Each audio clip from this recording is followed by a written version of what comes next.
Welcome back. Still hot factor 91.3 Nigeria. Info and Heron Port Harcourt. I'm Dio. 16 gone past 5 p.m. Conversation continues. Thanks for staying tuned. And we move on with the next line of discussion. This was on our news earlier today. A magistrate court sitting in Port Harcourt has discharged a 50-year-old man, Dixon Uwo, accused of defiling a 13-year-old girl in 2019. Chief Magistrate Maka Emanze, during her judgment, discharged the defendant for lack of proper investigation by police and lack of convincing evidence. Now, shortly after the judgment was given, a lawyer with the International Federation of Women Lawyers, FIDA, in Rivers State, Esther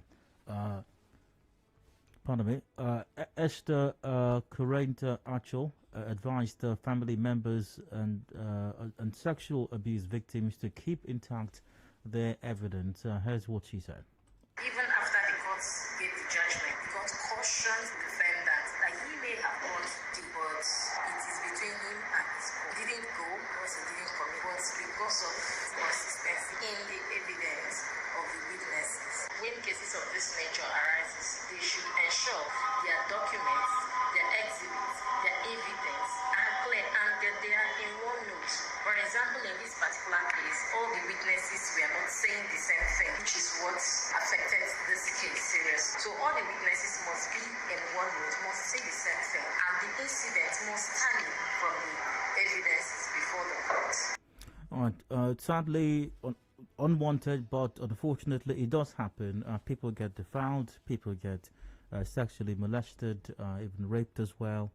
Unfortunately, it does. So, if it does happen, what should victims do to ensure they're able to prove evidence, can ensure that they get they get justice when indeed the matter does proceed to the court, is what we're discussing at this time. And joining me in the studio for this conversation, a lawyer with FIDA, and I do imagine she was very much involved in this matter, Esther Acho-Korienta. Esther, good evening to you. You're welcome to the show. Good evening. Thank you for having me.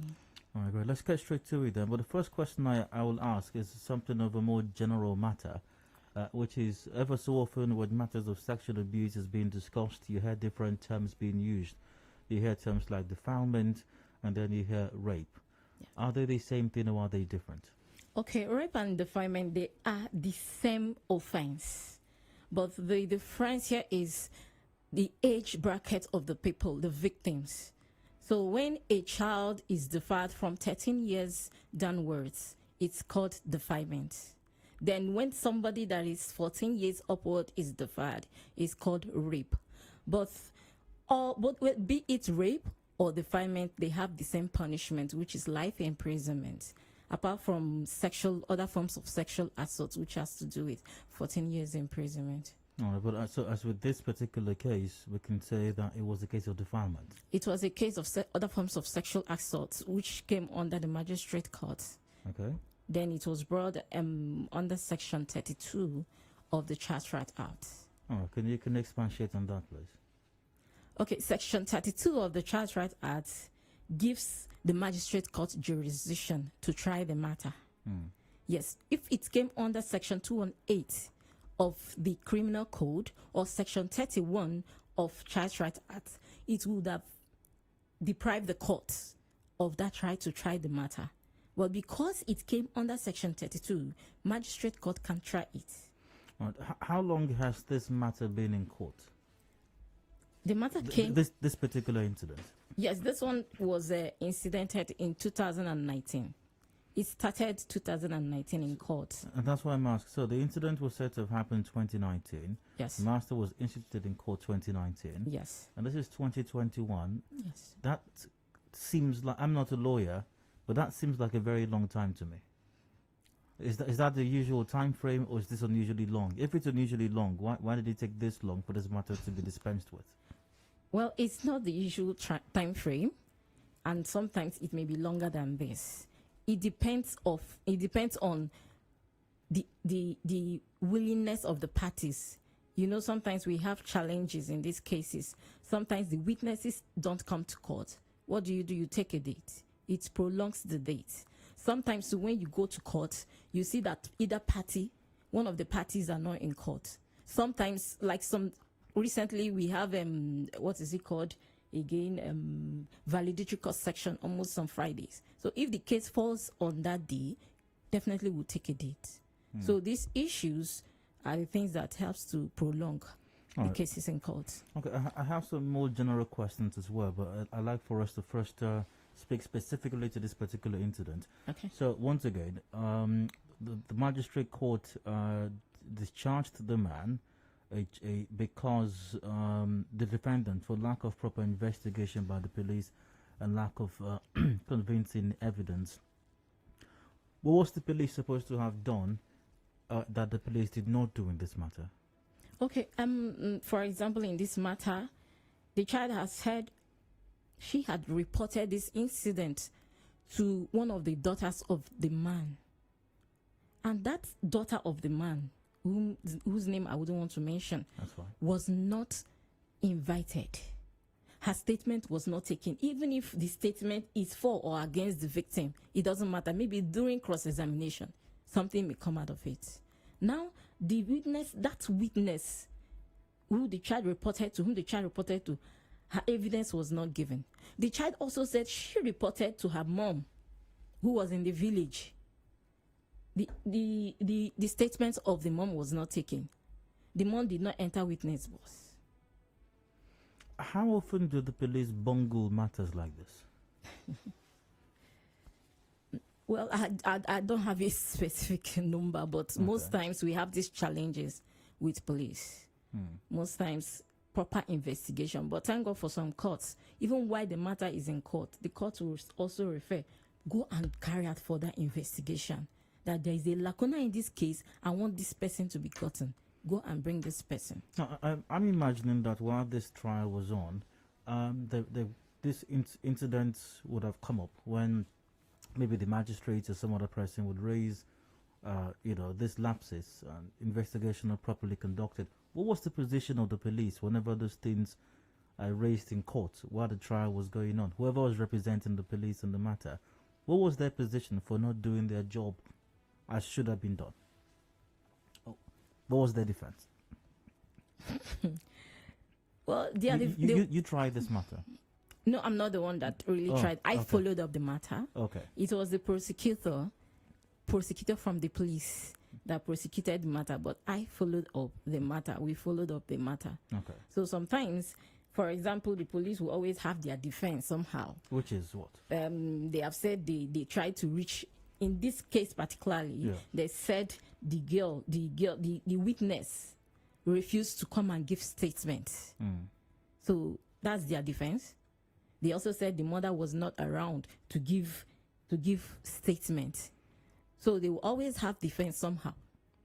I'd like to play back some of what you said to our reporter, and here's what you want to say. I have some questions bordering on what you said. Okay. Even after the courts gave judgment, the court cautioned the defendant that he may have hurt the words. It is between him and his court. Let me ask you about that. Why did the court do that? I mean, there was nothing to pin him for the crime. The court, obviously, I suppose, had no choice but to discharge him. Why did the magistrate feel the need to caution the defendant? Yes, the magistrate did not say there's nothing here discharging him of the guilt. The judgment of the court, he was discharged based on inconsistency in the evidence of the witnesses.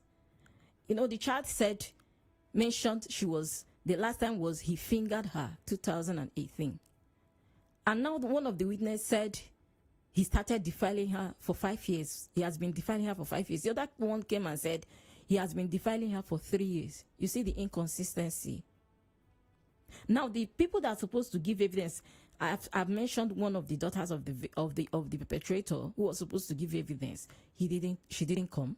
Then the parents who are also supposed to give evidence refused to come, which is one of the challenges we have. Are you saying that there were different victims in this case? It's one victim. One victim? Yes. Okay. One victim. Excuse me. Sorry. All right, so let's go back to what you said. Because of consistency in the evidence of the witnesses. When cases of this nature arises, they should ensure their documents, their exhibits. Let's talk about that. Series of evidence or testimony of witnesses. I'm a bit confused here. because shouldn't prosecution have, I mean, they were your witnesses. They were prosecution witnesses. Shouldn't you, didn't prosecution speak with your witnesses and show that you were all on the same page, taking their statements, understood what they were going to say, what questions were going to be asked, what they would say when they take the stand? I'd like to imagine all of that was done before trial. So if that was done, and if it wasn't, please tell me, if it was done, how come your witnesses were then presenting inconsistent statements in court? You know, most times those prosecutors, they get so occupied that they don't have time to interview the people, have interview. And in most cases they have, which is one of the things that affected this case. That's why you see the inconsistency in their evidence. So the police is going to prosecute a case of defilement or rape or some sexual assault of sorts. This prosecutor, you take time to build they need to build their confidence. But how would a prosecutor not have the time to debrief or interview their own witnesses? How? Is there you said they may not have time, they may have many things. Is that a tenable excuse for not interviewing your own witnesses? Well, it's not tenable. It's not tenable at all. But it's really somehow affected this case because they were not, the truth is that they were not giving the same evidence. There was inconsistency. What are some of these inconsistencies? Okay, I just said that the child said the last time he touched her was in 2018. Then the IPO, who was also a witness, came and mentioned that for over 5 years he has been doing it. Another witness now came and said for 3 years he built on one bed. Then when asked again, when was the last time? She said 2018. Is it possible, and I'm not trying to put you on the spot here, and you don't have to get, that's what I said, is it possible? I mean, is it possible that the police deliberately bungled this case? Because if you are given, I mean, any prosecutor, I guess, would know that if there are such inconsistent evidence being presented before the court, it would definitely tarnish, you know, the strength of the case. It would raise questions about what's being presented. So, once again, not saying that's what happened in this case, but if a police prosecutor, for example, hypothetically speaking, wanted to bungle a case, can that be achieved deliberately via a process such as this? Well, sometimes it can be achieved deliberately, as you said, but sometimes too, after the interview, the person into the midday dialogue and tell you about the hard facts, and then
connect with your customers. Advertise on 92.3 Nigeria Info. Visit our downtown office at Shop 9, Mediatrix of All Gracies Plaza, opposite FIRS, Stadium Road, Port Harcourt, and book your commercials. Call 0817 001 8162. That is 0817 001 8162. and let us connect you to your customers. We crossfire in the morning. Crossfire in the morning. Get into the midday dialogue and tell you about the hard facts, and then let's talk into the chat station. All for you on 92.3 Nigeria Info. We crossfire in the morning. Crossfire in the morning. Get into the midday dialogue and tell you about the hard facts, and then let's talk into the chat station. All for you on 92.3 Nigeria Info.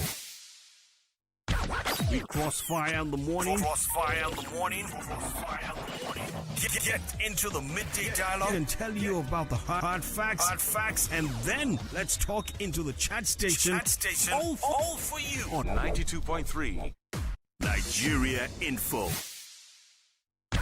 We crossfire in the morning. Crossfire in the morning. Get into the midday dialogue and tell you about the hard facts, and then let's talk into the chat station. All for you on 92.3 Nigeria Info.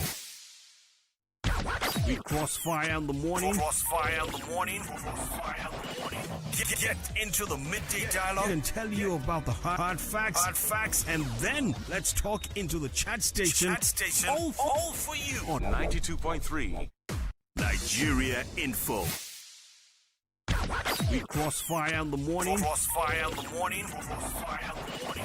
Get into the midday dialogue and tell you about the hard facts, and then let's talk into the chat station. All for you on 92.3 Nigeria Info. We crossfire in the morning. Crossfire in the morning.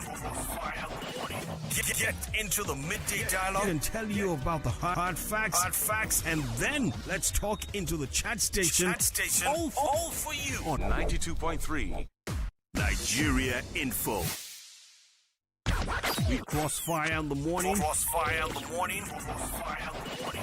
Get into the midday dialogue and tell you about the hard facts, and then let's talk into the chat station. All for you on 92.3 Nigeria Info. We crossfire in the morning. Crossfire in the morning. Get into the midday dialogue and tell you about the hard facts, and then let's talk into the chat station. All for you on 92.3 Nigeria Info. We crossfire in the morning. Crossfire in the morning. Get into the midday dialogue and tell you about the hard facts, and then let's talk into the chat station. All for you on 92.3 Nigeria Info. We crossfire in the morning. Crossfire in the morning. Get into the midday dialogue and tell you about the hard facts, and then let's talk into the chat station. All for you on 92.3 Nigeria Info. We crossfire in the morning. Crossfire in the morning. Get into the midday dialogue and tell you about the hard facts, and then let's talk into the chat station. All for you on 92.3 Nigeria Info. We crossfire in the morning. Crossfire in the morning. Get into the midday dialogue and tell you about the hard facts, and then let's talk into the chat station. All for you on 92.3 Nigeria Info. We crossfire in the morning. Crossfire in the morning. Get into the midday dialogue and tell you about the hard facts, and then let's talk into the chat station. All for you on 92.3 Nigeria Info. We crossfire in the morning. Crossfire in the morning. Get into the midday dialogue and tell you about the hard facts, and then let's talk into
you talked about evidence before the court.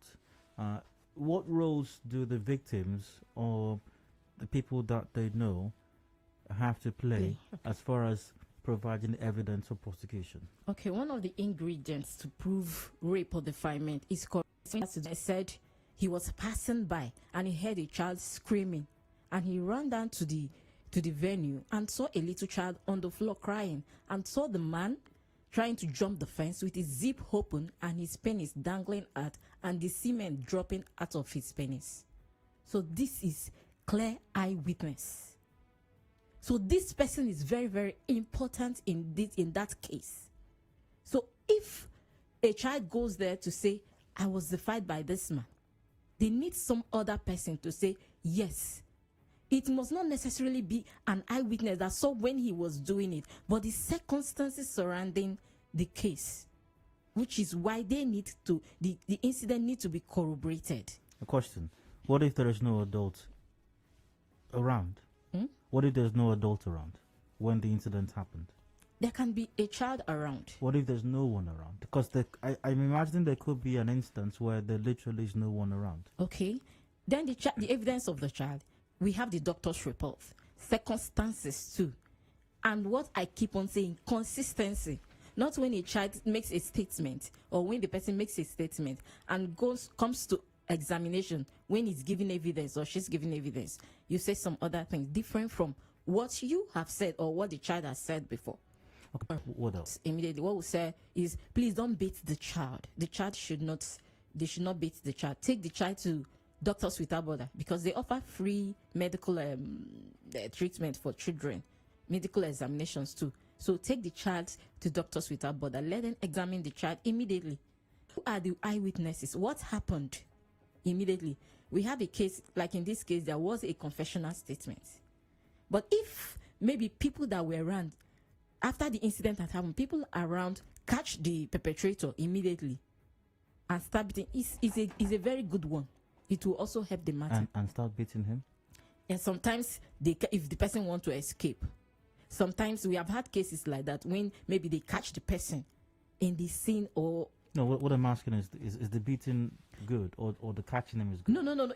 When I said beating, maybe if he wants to run away, sometimes they will use force, you understand, to bring him back. But in most cases, they drag the person to the police immediately. Then the police can comment from there. But when this incident happened, that child should not be, sometimes they start cautioning the child, insulting the child, or reprimanding the child. That child is traumatized already. So you don't start beating the child or shouting on that child. All you need to do is to calm that child or that person down, so that, with that trauma, she is calm. As soon as possible and tell them what happened. Of course. That's very, very important. In most cases, when it happens with father, we have parents defiling their children. Yes. Some cases we have, like this girl's case, it has been happening to her. She has reported to somebody that's supposed to be her aunt. But the same person who happened to be the daughter of this man that has been doing it kept it. It has been happening to her. She even reported to her mom. The mom hid it because they are the ones training the child. And the man will come and say, if you tell anybody, I won't train you in school again. I won't pay your school fees again. So it was also with the help of some persons around. We have cases where the school proprietors, the children cannot confide in either of the parents. They tell their teachers in school. So in this particular case, if the mother wouldn't speak out, quite sad, really. Very, very. And then even the aunt wouldn't speak up. So how did the matter come to light? Okay, it was a good Samaritan. Most times we have good Samaritans. I've just said, sometimes from school, when they find out that the girl is not working well. Sometimes we get so busy, parents, that you don't pay attention to your children. So it's usually the school teacher or proprietor that sees the condition of the child to report. So in this case, it was a good Samaritan. The girl had to even run out of the house. It was a good Samaritan that found her, and from there, FIDA was involved. we have to take it up from there. All right, so once again, just for emphasis sake, this also applies to an adult as well. If it happens, make sure you get corroboration, present yourself at a medical center or hospital, get yourself checked, and ensure that your testimony is the same before and during trial as well. Yes, and all the people that are going to testify, give evidence, must be on one note. Yeah, but that's for prosecution to handle, and in most cases it's the police. Most cases, when it's a magistrate court, is the police. When it's in high court, is the state prosecution. So it's the state that prosecutes. So if the police or the state prosecution, for whatever reason, decide to bungle it, what can anyone do about that? Well, sometimes when we find out that the case is about to be bungled, we have had cases that we did protest. Sometimes we write our protest on notes. They'll say this case has been. Sometimes when it's even referred to DPP, and we see that this is not right, and we know that this case did not go this way, we are getting something else, we'll write a protest letter too. We also call, we have been on the street calling on Nigerians and the police to do their work too. All right, you're welcome to join the conversation. Our lines are open, 0817-923-0002 or 0003, that's 0817-923-0007 or 0009. By the way, we're live on Twitter at Nigeria Info PH, Facebook.com /Nigeria Info PH also, and WhatsApp is on 0809 030 6416.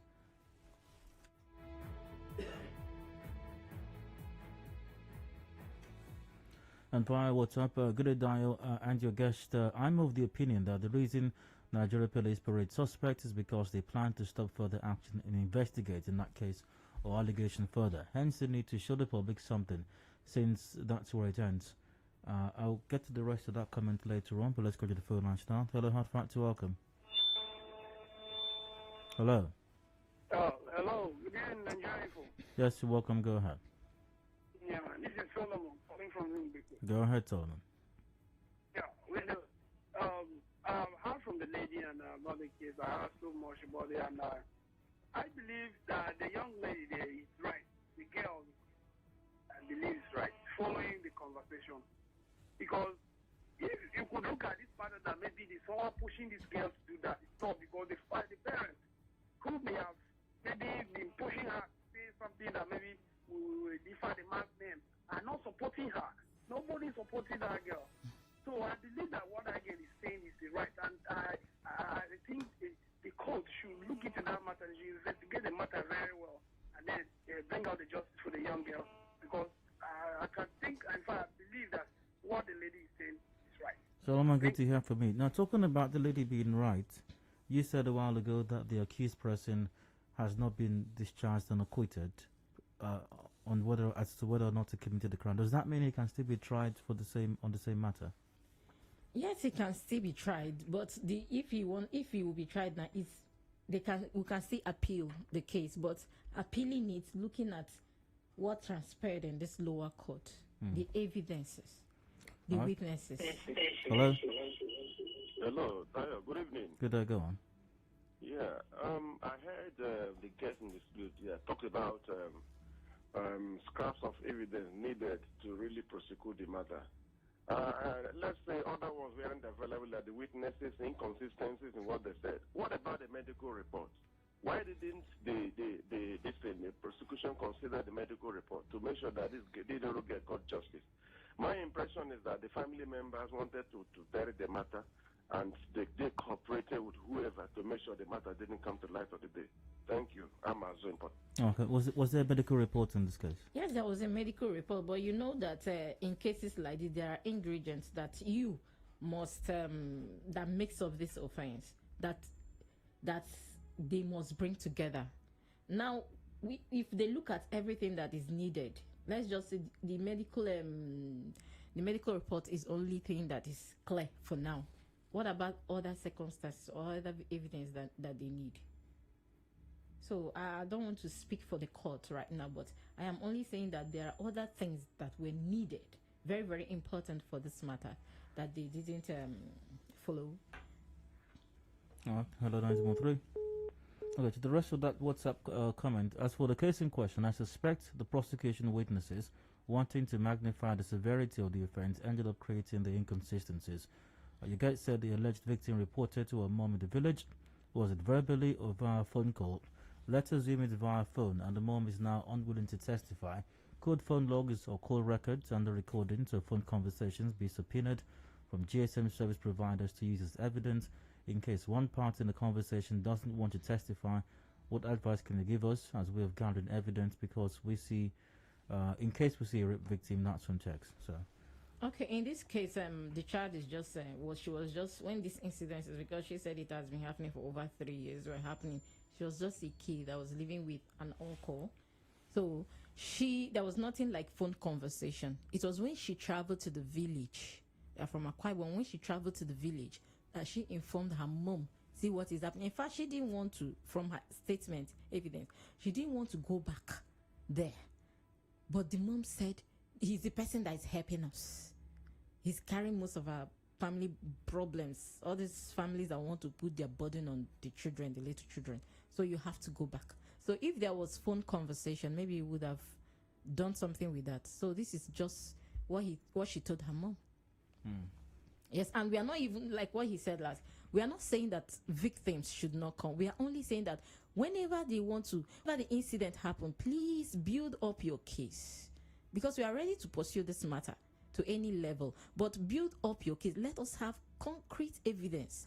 It's not just by going there to say this person was defied. We need some things, evidence and proofs to show that this incident happened, and it must tally to this person, and they must all correspond. All right. Hello, hot Francis, welcome. Hello, good evening, Dario. All right, go on. I'm calling from Port Harcourt. Go on, please. On this issue of rape and the case being struck out because of inconsistent evidences and all that, I think most of these cases are being killed or ended by the family of the victim, like in this case. But most times, even there is little or nothing that FIDA can do when it comes to issues like this.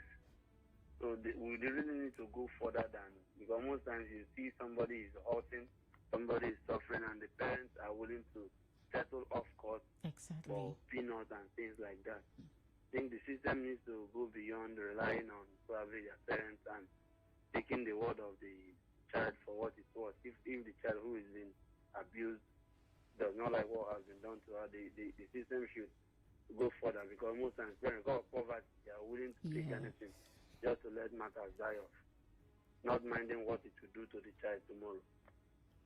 Exactly. All right, let's just go over those things once again. So a person has been defiled or raped. What does the person need to do from that point? From that point, the person needs counseling. First, before you counsel the child, you need to calm the child down. After calming the child, take the child to hospital, a government-recognized hospital, or you take the child to Doctors Without Border. They offer free treatment for those who say, I don't have money for government hospital, some of the government. Doctors Without Border offer free treatment and medical, even counseling at that stage. So after taking the child, don't beat the child, don't wash up, even the pants that is torn, don't remove it. Take it that way. Take pictures. From there, from the hospital to the police station, report the matter immediately. Yes, then while you're there doing all that, you can call FIDA. Sometimes when it happens, call FIDA immediately, because some persons don't know what to do. What we do then is we tell them what to do. Then from there, we'll follow up. Oh, thank you very much. It's been a helpful conversation, even though I do say so myself. And I hope that, we've all taken note of some of these recommendations made by my guest in the studio. Thanks for being part of it. And also especially thanks to my guest, lawyer, member of FIDA, Esther Acho-Korienta. Esther, many thanks for your time. Thank you very much.